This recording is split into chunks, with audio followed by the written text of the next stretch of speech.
can be a bit of a yapper as well. So just so you know, you can interrupt me at any time. But it's funny because I was telling Amy last year when I did this, I was like, wow, I look a lot less depressing already this year.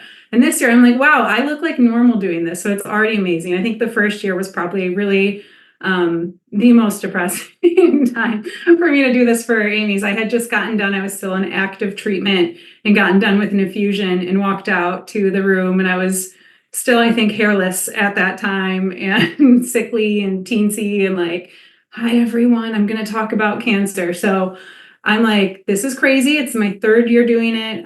Just going to kind of talk through my experiences over the past 3 years and want you all to interrupt at anything.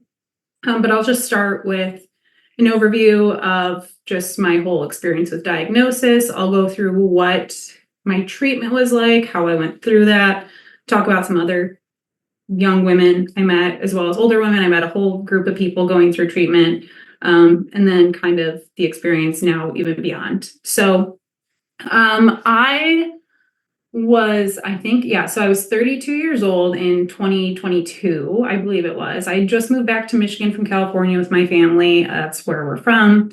I had a 3-year-old and a 9-month-old at the time. So just a young mom with little kids. So obviously there's a lot going on. It's a stressful time. Things that I noticed started happening where I was getting really sick pretty frequently. But again, I had really young kids. They were in daycare. So they're always bringing bugs home. And that's something that's pretty typical is you catch illness from your children, right? So even though I always had a pretty strong immune system, I was like, wow, this year's really hitting us hard. This sucks. Like, what's going on? Then I also noticed that I started to become just exhausted. And again, I'm a mom with young kids. So I'm like, I'm probably just really tired. My husband's a resident, so he's not home too frequently. So I'm doing my job and then taking care of the kids. And I'm like, it is just a lot. I'm exhausted. I'm trying not to fall asleep after dinner. I don't know why I'm so tired or so sick all the time, but it is just a stage of life is kind of what I thought. Like, can't wait until next year when the kids aren't sick anymore and I'm not getting sick anymore. I thought I was in like the best shape of my life. I worked out every day. I ate mostly healthy. I'm saying mostly because I'm like, obviously, like treats and cookies and stuff are wonderful. So, I mean, overall, I thought that I was, just a young, healthy mom, just going through it like any mom would. It was, I think, in June. Yes, it was June that my husband and I decided just to take a trip back to California to visit some of our friends. It was going to be our first trip without the kids. We were really excited. My mother-in-law came to take care of the kids.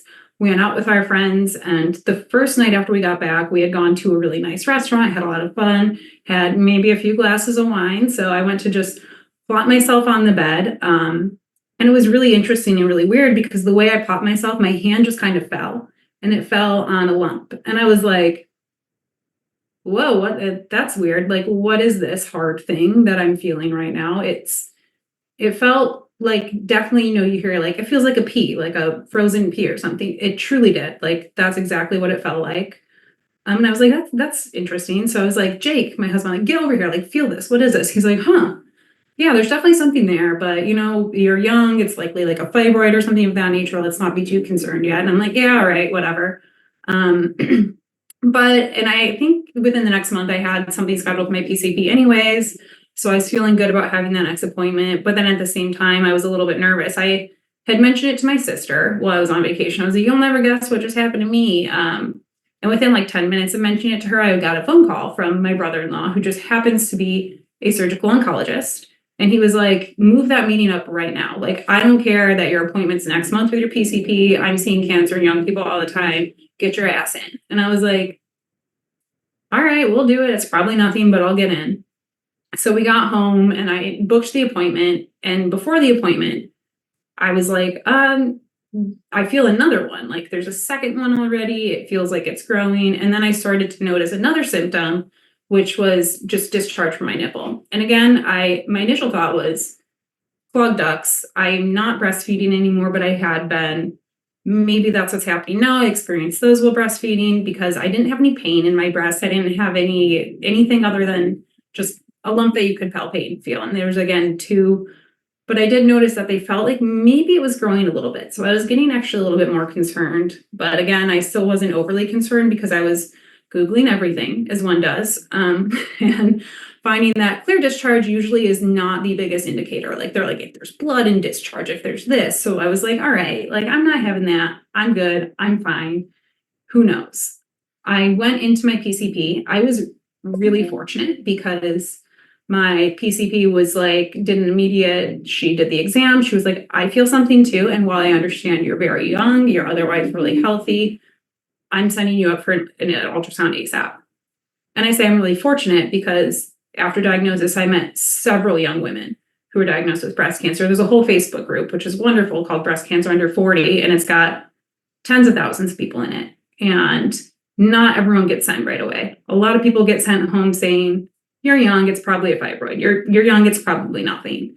And their diagnosis then is later stage because they don't get sent in and they don't know how to necessarily advocate for themselves. You know, not everybody has the skills to advocate, not everybody has the knowledge to advocate. They just kind of believe, okay, I'm fine. Luckily, I was already going to ask for it because my brother-in-law was harassing me, and he's a little bit scary. He's so smart, but he terrifies me because he's so smart. And I'm like, all right, whatever you say, Alex, I will do it. But then luckily, the PCP was also, she just sent me right in. So I went to my ultrasound within, I think it was like within 2 weeks. So they do an ultrasound, and I get there and I'm like, wow, I'm really the youngest person in this room for like a mammogram and an ultrasound. Like it was just wild. I was looking around like, all right, like, let's go, man. So I get it a mammogram first. And I will say mammograms are not as bad. If anybody's really nervous to get a mammogram, get your mammograms. They are not that terrible. It's like uncomfortable, but I was in no means like in severe pain for anything. I was just like, yeah, this isn't the most fun tool that I've ever, had. But after my mammogram, then they take you in for an ultrasound because they wanted to do both imaging just because they could feel the lump. They knew where it was. She was taking a really long time. They had you lay on your side and my arm was up and the monitor was back here. So I couldn't see anything going on. I just knew I'm like, wow, we're just still going, man. This is a really long ultrasound that I'm having right now.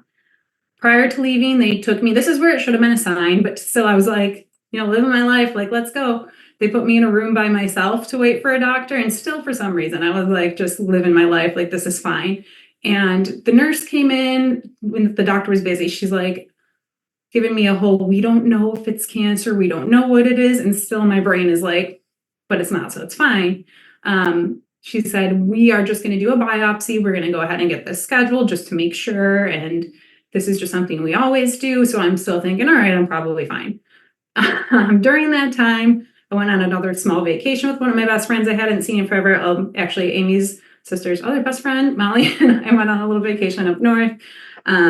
Still really tired, but just trying to live life and have fun. And then I came back for my biopsy. Really great experience. And I say that sarcastically because I went in there and the person who did it was like, oh, I went to med school with your husband. And I was like, love this for me. Let's, just get undressed in front of you and have a great time here. So we're talking, chit-chatting, doing it. She was doing my biopsies. And it was at that time, I realized kind of like, oh, they're very serious while they're doing this. They're looking at everything. They're using words that don't sound great. And then I got my report back. And while I was waiting, it said BI-RADS 5. So I Googled, and that means like, this is cancer. Before we have the biopsy results, we know this is cancer. So I'm already freaking out. But again, I was much more fortunate than a lot of people because I have a brother-in-law who's an oncologist, and he called me and talked about every single step of everything that I was going to go through. So I knew what was coming. I knew what to expect. And it made it a lot easier for me to process just having a lot of information going into these things. So I was still waiting for my biopsy, and I was like, there's still a 1% chance, you guys, that it could not be cancer. And let me tell you, when you're going through stuff, your mind is very good at holding on to some of those things and some of those hopes. And I was at work. I'll never forget. It was in July. I think it was July 7th. So yeah, July 7th, 2022, I was working. I had a new job I had just started a few months prior. My meeting was about to come up, and I got an email notification there was a test result.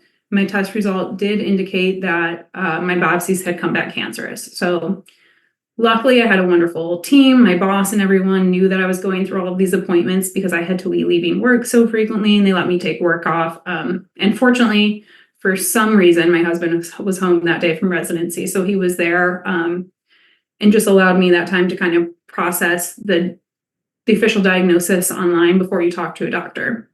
Now, I will say that I think the worst times of the cancer diagnosis are initially when you find out and then post all of your treatment. And I think initially when you find out, it's because you don't know anything other than you have cancer. You don't know what type of cancer you have, because I didn't even know there were different types of breast cancer when I was diagnosed. You also don't know which stage you are. So you don't know, is this like a terminal diagnosis? Is there a chance I'm going to be okay? Like, what does this mean for my life? What does this mean for my children? And then post-treatment I'll get to as well. But so your mind just really starts racing. They set you up with a doctor appointment pretty quickly. And it's actually a really informative first appointment. You meet with a breast surgeon first, who goes through what you have, what the treatment options will likely be based on your staging.